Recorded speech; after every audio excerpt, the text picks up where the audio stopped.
ที่วันนี้มีโอกาสดีเนาะได้มาดินห้วยเนินเนาะที่ว่าพวกเขาจะได้ห้าป่าห้วยธรรมศาสตร์เนาะสิได้ไล่บันไดกันติดตามเบิ่งเนาะภายหลังที่สำเร็จภาระหน้าที่อยู่ทางบ้านกลางพวกเขาก็มีเวลาเนาะมาพรมาเล่นห้วยเด็กน้อยๆกับซ้ำทหารนี่ก็เนาะซ้ำเสื้อผลด้วย เอาเรียวหน้าพี่เด้นักลาปลา เออเอาแท้ๆได้ให้มันนั่นได้ครบได้กินได้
นะเพิ่นว่าวิศการ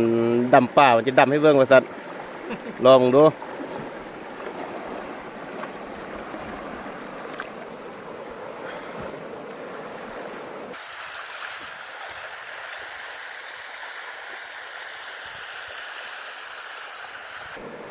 อันนี้ก็เป็นบรรยากาศว่างๆเวลาว่างๆเนาะบรรยากาศดีๆมันลงมาเสน้ำเพิ่นว่าเฮ็ดเวียกเคร่งเครียดอยู่ห้องการไล่เพิ่นยังมาลุยน้ำเบิ่งว่าซั่นรักรถปลาเนี่ย ป้ากับบักหลายๆแต่จับบ่ได้จักตัว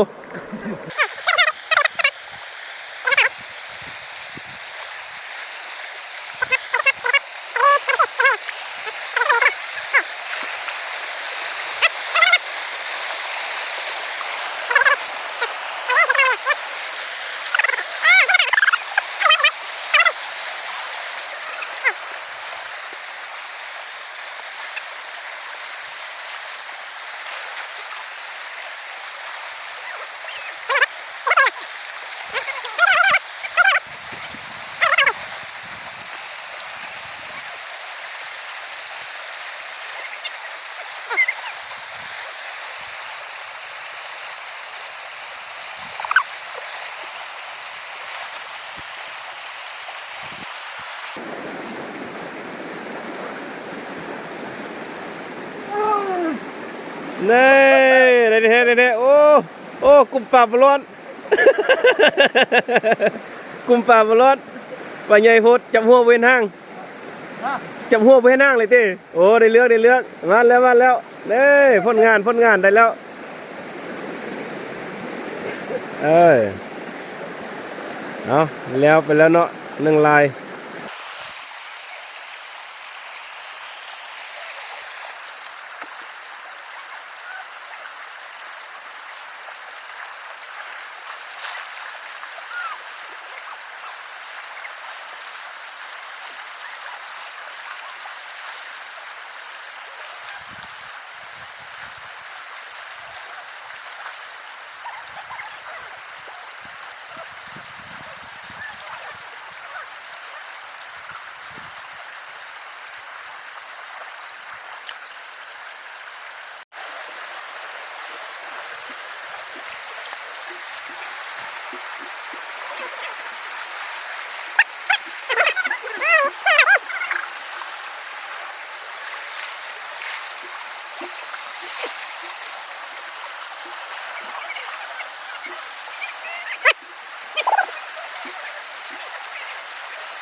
คักแท้จังซี่น่ะ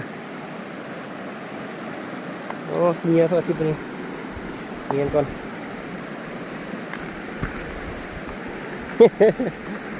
โอ้ได้คุณเล็กคุณน้อยสมทบกันเด้อ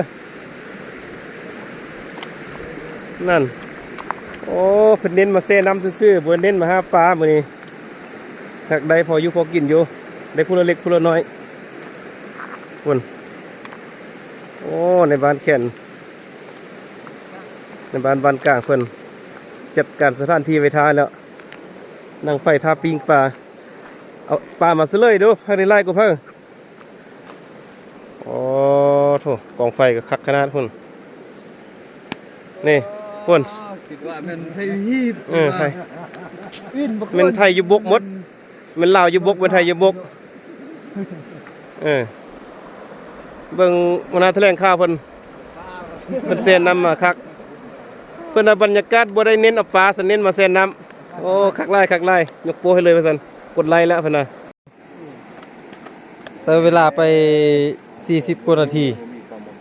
ยุ้ย ได้สำนี้เนาะโอ้ได้ตัวนี้ครับ ใส่มาสู้เยอะเราแต่มันมา เบิ่งยังที่ของแท้ คุณไม่แก้งตาที่ ยังดาราพระเอกน้อยพี่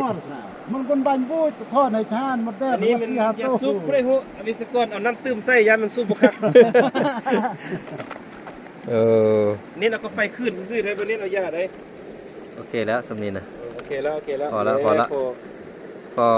นั่นอยู่ พอให้กินอิ่มบ่ให้มันบ่เน้นมันเลือเนาะเน้นพอดี แล้วพวก ใช่แม่ น้ำ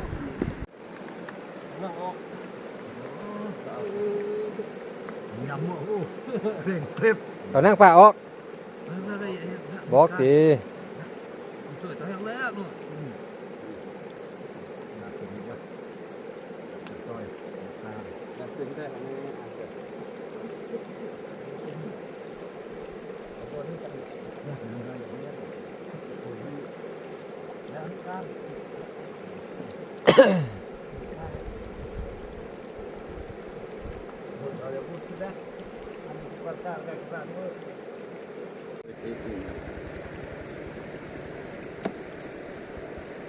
นี่มันแปะไปร้าน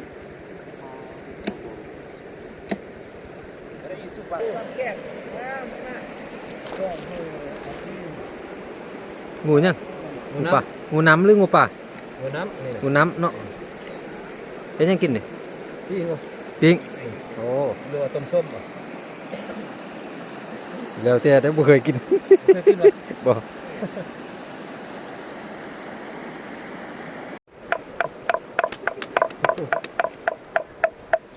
ลูกกับหัวนั่นกันปนกันเลยแล้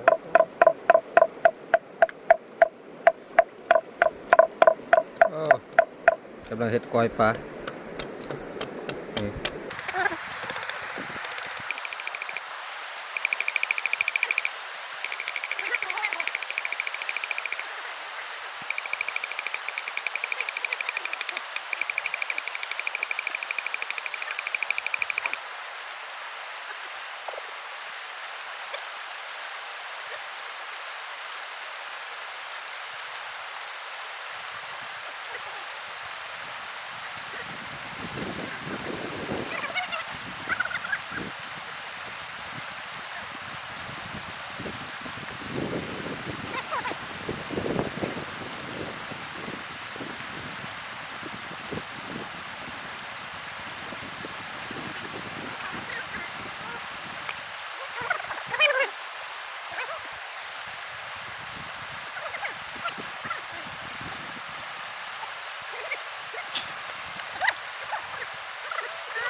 เวลากินเลยเนี่ย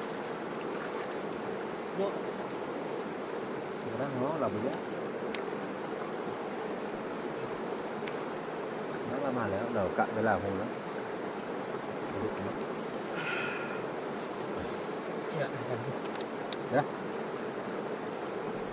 มันใช่แต่จริง ยังเกี่ยวเลย